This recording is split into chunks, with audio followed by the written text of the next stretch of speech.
Shut up and sit down.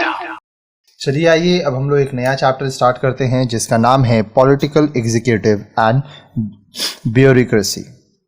अब देखिए, political executive मतलब राजनीतिक कार्यकारी और ब्यूरोक्रेसी इसका मतलब होता है अधिकारी वर्ग या नौकरशाही। अब इससे पहले कि हम लोग ये चैप्टर स्टार्ट करें, आइए यहाँ पे जो नया वर्ड है ब्यूरोक्रेसी, इसका मतलब हम आपको बताते हैं। देखिए, ब्यूरोक्रेसी सरकार की एक प्रणाली है जिसमें ज़्यादातर जो महत्वपूर्ण निर्णय है वो निर्वाचित प्रतिनिधि नहीं लेते हैं, मतलब जिनको आप चुनते हैं वो लोग महत्वपूर्ण निर्णय नहीं लेते हैं, बल्कि राज्य के जो अधिकारी हैं, जो स्थायी अधिकारी हैं, वो निर्णय लेते हैं। अब डिटेल में हम लोग पढ़ेंगे ब्यूरोक्रेसी के बारे में। The working of government rest on two pillars, political and permanent executives. अब देखिए, सरकार जो कार्य करता है वो इसके दो पिलर होते हैं, ठीक है। एक राजनीतिक होता है, कुछ राजनीतिक लोग होते हैं, मंत्री होते हैं, और कुछ परमानेंट एग्जीक्यूटिव्स होते हैं, ठीक है, जिनको बदला नहीं जाता है। सरकार बदलती है, नेता बदलते हैं, लेकिन जो परमानेंट होते हैं लोग वो नहीं बदलते हैं। The smooth working of this system depends on the harmonious relationship between the two. अब देखिए, अच्छे से काम हो सके ये किस बात पर निर्भर करता है, या इस बात पर निर्भर करता है कि जो पॉलिटिकल जो लोग हैं और जो परमानेंट लोग हैं, दोनों कार्यकारी लोग एक दूसरे के संग अच्छा संबंध बना के रखें। इन recent years, however, the administrative and political environment has changed, which has produced tensions in the mutual relationship of the two groups. अब देखिए, हाल के वर्षों में हालांकि ये देखा गया है कि जो प्रशासनिक और जो राजनीतिक माहौल है वह बदल गया है, और इसके वजह से ये दोनों जो समुदाय हैं, पॉलिटिकल एग्जीक्यूटिव और परमानेंट एग्जीक्यूटिव, इनका जो रिलेशनशिप है इनमें थोड़ा तनाव आ गया है।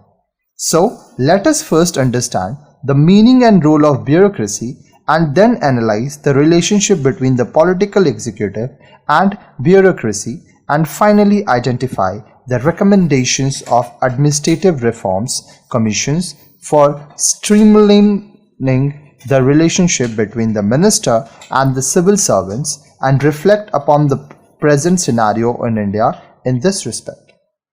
तो आइए पहले हम लोग ये समझते हैं कि ब्यूरोक्रेसी, जिसको हम लोग कहते हैं नौकरशाही या अधिकारी वर्ग, इसका मतलब क्या होता है, इनका काम क्या होता है।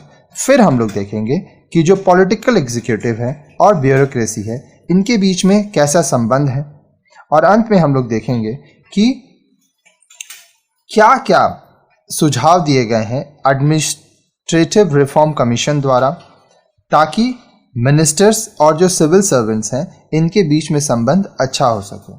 और फिर हम लोग देखेंगे कि भारत में आज क्या परिस्थिति है। अब देखिए, हर एक चैप्टर पढ़ने का हमारा कुछ उद्देश्य होता है, तो आइए हम लोग देखते हैं ये चैप्टर पढ़ने का हमारा उद्देश्य, ऑब्जेक्टिव्स क्या है। After reading this lesson you will be able to, अब यह पाठ पढ़ने के बाद आप क्या कर पाएंगे, explain the meaning of the term bureaucracy. Bureaucracy नौकरशाही, अधिकारी वर्ग, इसका मतलब क्या होता है आप ये बता पाएंगे। Recognise the role and importance of bureaucracy in development, विकास में ब्यूरोक्रेसी का क्या काम है, क्या महत्व है, वह आप देखेंगे, वह आप पढ़ेंगे। Analyse the relationship between the political and administrative wings of government. अब देखिए, सरकार का जो पॉलिटिकल और जो एडमिनिस्ट्रेटिव विंग है, ठीक है, उसके बारे में उनमें क्या संबंध है वो आप पढ़ेंगे। Identify the cause of stress and sources of confrontation between them. आप देखेंगे कि क्या क्या कारण है जिसके वजह से इन दोनों के बीच में तनाव है, ठीक है, क्या क्या स्रोत है जिसके वजह से ये दोनों एक दूसरे से आमना सामना करते हैं, ठीक है, विरोध करते हैं। Recall the recommendations of the administrative reform commission. आप ये पढ़ेंगे कि जो एडमिनिस्ट्रेटिव रिफॉर्म कमीशन है, ठीक है, वो क्या क्या सुझाव दिए हैं। Understand what is meant by politicisation of bureaucracy and reflect upon the present scenario. आप ये देखेंगे कि ब्यूरोक्रेसी जो है उसका राजनीतिकरण, इसका मतलब क्या होता है और अभी भारत का क्या परिस्थिति है आप ये भी पढ़ेंगे। अब देखिए यहाँ पे जितना भी आप उद्देश्य पढ़ें इन सब के ऊपर वीडियोस हैं, लेकिन ये वीडियोस लाइन बाय लाइन है, ठीक है, सारा एक ही वीडियो में नहीं है, पार्ट बाय पार्ट है। तो वो आपको कैसे पढ़ना है, वो हमारे चैनल के प्लेलिस्ट सेक्शन में आप जाएंगे, प्लेलिस्ट सेक्शन में आप देखेंगे पॉलिटिकल साइंस का वीडियोस है, आप लाइन से वहाँ से पढ़ें, ठीक है। और भी बहुत सारे सब्जेक्ट्स के वीडियो वहाँ पे आपको मिल जाएंगे। साथ ही साथ आप नीचे कमेंट सेक्शन में लिखिए कि आपको क्या पढ़ना है, और हमारा नंबर भी दिया गया है, तो व्हाट्सएप, हाइक या टेलीग्राम आप किसी भी ज़रिए से मुझे मैसेज कर सकते हैं, फेसबुक में मुझसे कनेक्ट हो सकते हैं। चलिए आइए अब हम लोग देखते हैं 35.3 मीनिंग ऑफ ब्यूरोक्रेसी। अधिकारी वर्ग, नौकरशाह, इसका मतलब क्या होता है, ब्यूरोक्रेसी का मतलब क्या होता है, आइए हम लोग देखते हैं। The term bureaucracy lacks a definition that is universally accepted. अब देखिए ये जो शब्द है ब्यूरोक्रेसी जिसका हम लोग बार बार इस्तेमाल कर रहे हैं, इसका कोई ऐसा परिभाषा नहीं है जो सब जगह माना जा सके, पूरे विश्व में माना जा सके। Bureaucracy is sometimes used in a disparaging manner to mean unimaginative, rigid and inefficient government administrators. अब देखिए ब्यूरोक्रेसी क्या है, ये कभी कभी इस्तेमाल किया जाता है किस चीज़ के लिए, अनइमेजिनेटिव, जिसके बारे में आप सोच नहीं सकते हैं, रिजिड, इनएफिशिएंट गवर्नमेंट जो होता है उसके ऊपर। It is associated with red tapism, delay and wastefulness. कभी कभी ब्यूरोक्रेसी को इस चीज़ से भी जोड़ा जाता है, यहाँ पे एक वर्ड है रेड टैपिज्म। रेड टैपिज्म का मतलब क्या होता है, लाल फीताशाही, ठीक है। अब देखिए इसका मैं आपको डिटेल डेफिनेशन देता हूं, एक मिनट रुकिएगा, ठीक है। रेड टैपिज्म का मतलब, इसको लाल फीताशाही कहते हैं, मतलब सरकार जो बोला वही, उसके बाद डिले करना, वेस्टफुलनेस मतलब बहुत चीजों को बर्बाद करना। Many social scientists, however, describe bureaucracy in a neutral way to mean a specific form of social organization involved in administrative efforts. बहुत सारे जो सामाजिक जो वैज्ञानिक होते हैं वो क्या बोलते हैं कि ब्यूरोक्रेसी क्या है, ये एक ऐसा तरीका है जहाँ पर जो सामाजिक संस्थाएं जो हैं वह प्रशासनिक कार्यों में मिले हुए हैं। It is a machine which is needed to run the government of the day. Bureaucracy ये ज़रूरी है ताकि सरकार अपना काम कर सके। It is the only tool available to any modern government to administer. अब देखिए ये इकलौता एक ऐसा ज़रिया है जो कि अभी के जो सरकार है उनको मिला है ताकि वह काम अच्छे से कर सके। We no longer live in simple Greek city states or tiny Indian republics. अब हम लोग छोटे छोटे राज्यों में नहीं रह रहे हैं, ठीक है। Society has become more complex today. आज का जो समाज है वो बहुत ज़्यादा जटिल होता जा रहा है। Accordingly the government has become huge complicated machinery which can be serviced and run only by a distinct group of officials known as bureaucracy. इसलिए जो सरकार है वो भी बहुत ज़्यादा जटिल हो गया है, ठीक है, और वो तभी अच्छे से काम कर सकता है जब अलग अलग जो समुदाय होते हैं उसके ऑफिशियल्स हों, ठीक है, कार्यकारी हों, जिनको ब्यूरोक्रेसी कहा जाता है। Some scholars have even given bureaucracy the status of the fourth organ of the government. अब कुछ ऐसे भी स्कॉलर्स हैं, ठीक है, जो कि ब्यूरोक्रेसी को मानते हैं कि ये सरकार का चौथा अंग है। अब देखिए स्कॉलर्स का मतलब क्या होता है, विद्वान। Therefore, bureaucracy cannot be wished away. इसलिए ब्यूरोक्रेसी को आप हटा नहीं सकते हैं। Max Weber, the German social scientist who was the first to make a systematic study of bureaucracy, described it as rational and the most efficient form of organization. अब देखिए max weber ये क्या थे, जर्मन सोशल साइंटिस्ट थे, ठीक है, वो सबसे पहले थे जो कि एक सिस्टमैटिक स्टडी किए, ठीक है, ब्यूरोक्रेसी के ऊपर पढ़ाई किए और बोले कि ये एक रैशनल और बहुत ही महत्वपूर्ण तरह का संस्था होता है। He described an ideal type of bureaucracy as one characterized by, अब वह ब्यूरोक्रेसी को किस तरह से उसके बारे में बताते हैं, उसका विशेषता कैसे बताते हैं। Officials organised in fixed ज्यूरिडिक्शनल areas. अब देखिए, कार्यकारी होते हैं जिनका अपना सीमित क्षेत्र होता है जिस पर वो काम करते हैं। A hierarchical arrangement of offices organised in a pyramid like structure with each lower office under the control of the higher one. अब देखिए, ध्यान से समझिएगा, केंद्र सरकार, राज्य सरकार के नीचे भी और लोग, तो हर एक स्तर पर लोग हैं, ठीक है। और ये लोग जितने आप नीचे जाएंगे बढ़ते जा रहे हैं, इनके बारे में हम आगे आपको बता चुके हैं। Written documents, files that contain rules to be applied in every case. अब हर एक परिस्थिति में, हर एक मामला में क्या नियम पालन होगा, क्या नियम लागू होगा, उसके ऊपर लिखित दस्तावेज है। अनोनिमिटी, अब देखिए यहाँ पे एक शब्द है अनोनिमिटी। अनोनिमिटी का मतलब क्या होता है, गुमनामी। अब देखिए यहाँ पे सीक्रेसी रखा जाता है, ठीक है।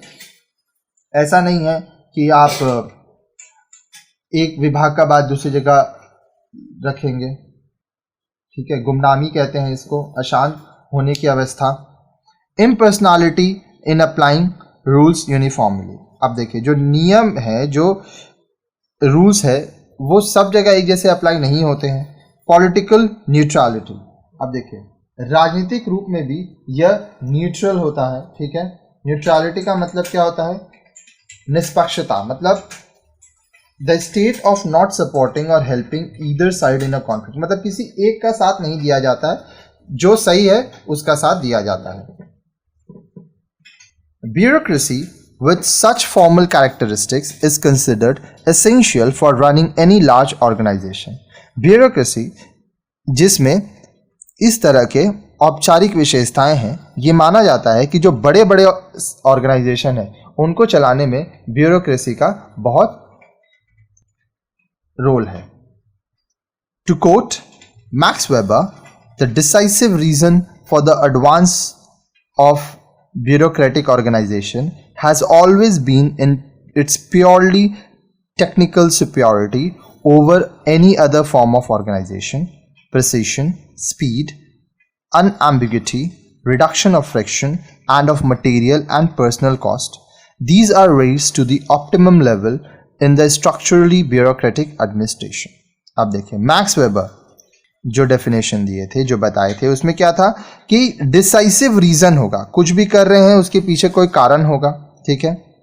जहां पर ब्यूरोक्रेटिक ऑर्गेनाइजेशन है, ठीक है, और यहाँ पे हर एक काम में टेक्निकल सुपीरियरिटी होगा। जो काम हो रहा है वहां पर उस चीज में जो लोग शिक्षित हैं, उस चीज का जिनके पास सुपीरियरिटी है, वो ये काम कर रहे हैं, ठीक है, जो दूसरे संस्था होते हैं। प्रिसीशन होगा, स्पीड होगा, अनएम्बिग्यूटी होगा, ठीक है। एक एक करके आइए, मैं पहले आपको इनका वर्ड का मतलब बताता हूँ। यहाँ पे एक वर्ड है प्रिसीशन।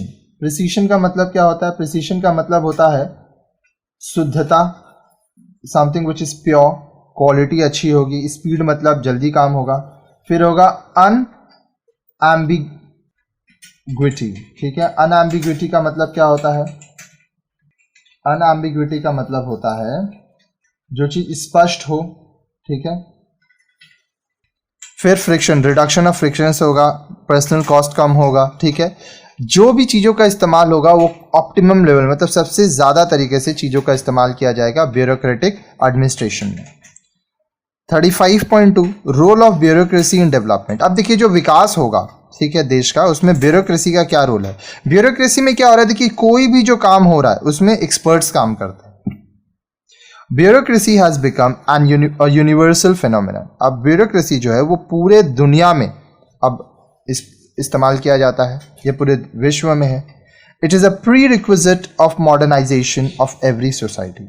हर एक समाज जहाँ पर मॉडर्नाइजेशन की बात कही जाती है, ठीक है, वहाँ पर ब्यूरोक्रेसी होना बहुत ज़रूरी है। मॉडर्नाइजेशन का मतलब क्या होता है, आधुनिकरण, नवीनीकरण। Most developing countries are engaged in the process of nation building and bringing about rapid socio-economic development, that is providing social services such as health, education, infrastructure like roads, electricity, productive activities in agriculture, industry etcetera. अब देखिए बहुत सारे ऐसे देश जो कि विकास कर रहे हैं, जो डेवलपिंग कंट्रीज हैं, वो किस चीज़ में लगे हैं? अपने देश को अच्छा बनाने में, बड़ा बनाने में, सामाजिक आर्थिक विकास करने में। मतलब लोगों को अच्छा स्वास्थ्य, अच्छा पढ़ाई, अच्छा रहने के लिए जगह, रास्ता, इलेक्ट्रिसिटी, ये सब देना। साथ ही साथ खेती, इंडस्ट्रीज, ये सब चीज़ अब सरकार अपने नागरिकों को देना चाहती है और दे रही है। The complex of such formidable activities connected with the development enterprise is essentially government's responsibility. अब देखिए देश बहुत बड़ा है, देश में बहुत लोग रहते हैं, तरह तरह के लोग रहते हैं, तो ये बहुत जटिल हो जाता है कि किसको क्या दिया जाए और किसको नहीं। ठीक है, किसको क्या मिलना चाहिए, किस तरह से मिलना चाहिए, कहाँ पर क्या विकास करना है, तो ये जो काम है ये बहुत जटिल हो जाता है। Here public administration becomes the key agency of development. अब यहाँ पे जो पब्लिक एडमिनिस्ट्रेशन है वो बहुत ही महत्वपूर्ण रोल हो जाता है उसका विकास के लिए। Bureaucracy can immensely contribute to development by serving as an advisor, as an inventor and a decision maker. अब देखिए ब्यूरोक्रेसी क्या है? ये एक एडवाइज़र की तरह, एक इन्वेंटर मतलब जो सुझाव दे, जो नई नई चीज़ों को लाए, जो निर्णय ले, ठीक है, उसके रूप में काम करता है।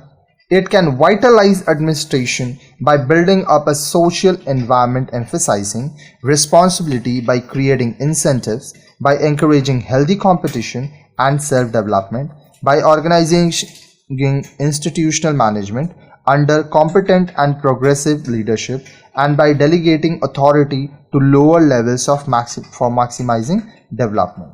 अब देखें ब्यूरोक्रेसी जो है वो क्या करता है? जो एडमिनिस्ट्रेशन है, ठीक है, जो सोशल एनवायरनमेंट है, सामाजिक जो वातावरण है, ठीक है, अपने रिस्पॉन्सिबिलिटीज़ को पूरा करता है, ठीक है, इंसेंटिव्स देता है, एक हेल्दी कंपटीशन बनाता है, ठीक है, लोगों का सेल्फ डेवलपमेंट के लिए काम करता है, ताकि जो पूरा देश है लोअर लेवल से, एकदम निचले स्तर से सबसे ज़्यादा विकास हो, सबका फायदा हो। क्योंकि देखिए जब तक निचले स्तर पर विकास नहीं होगा तब तक पूरे देश का विकास होना मुश्किल है। Bureaucracy constitutes the apparatus and the mechanism through which the state realizes its purposes. अब देखिए ब्यूरोक्रेसी में क्या है यहाँ पर? अब देखिए यहाँ पे एक वर्ड है, पहले उस वर्ड को समझिए। apparatus, ठीक है, apparatus का मतलब होता है यह एक ऐसा उपकरण है, एक ऐसा सामग्री है, ठीक है, जिसका इस्तेमाल किया जाता है जिससे जो राज्य है वो अपने उद्देश्य को समझ पाता है। It has been rightly said that a country's life is largely shaped by the quality of administration. अब ये एकदम सही कहा गया है कि एक जो देश है उसका जीवन यह इस बात पर निर्भर करता है कि वहाँ पर जो लोग कार्य कर रहे हैं, जो वहाँ के अधिकारी हैं, वह किस तरह के हैं। जितने अच्छे वहाँ के अधिकारी होंगे, प्रबंधनकारी होंगे, उतना देश तरक्की करेगा। A plan can succeed only if its administrative implications have been worked out in detail. अगर कोई भी योजना बनाया गया है, ठीक है, कोई भी प्लान किया गया है, तो वह तभी कामयाब होगा जब उसमें क्या क्या चीज़ें हैं, ठीक है, उन सभी चीज़ों के बारे में विस्तार में बात किया गया है, ठीक है। अब देखें इम्प्लीकेशंस का मतलब क्या होता है? उलझाव, ठीक है, कहाँ कहाँ चीज़ फंस सकता है। देखिए आप कोई भी चीज़ अगर प्लान करेंगे तो ज़रूरी नहीं है हर चीज़ आपके प्लानिंग के हिसाब से हो, उसमें अप डाउन हो सकता है। Hence, a high degree of bureaucratic competence is essential to push through speedy development measures. इसलिए एक बहुत ही अच्छा ब्यूरोक्रेटिक कॉम्पिटेंस हो, मतलब जो लोग हों वो बहुत ही काबिल हों, ताकि आपके देश का या उस क्षेत्र का अच्छा विकास हो सके। In most developing countries, the problem is not the inability of the government to devise rational programs for development, but their incapacity to carry them out. अब देखिए बहुत सारे देश जहाँ पर विकास हो रहा है वहाँ पर समस्या ये नहीं है कि सरकार काबिल नहीं है कोई नीति लाने में या कोई प्रोग्राम लाने में। समस्या यह है कि सरकार जो भी प्रोग्राम लाती है विकास का, उसको वह लागू नहीं कर पाती है ठीक से।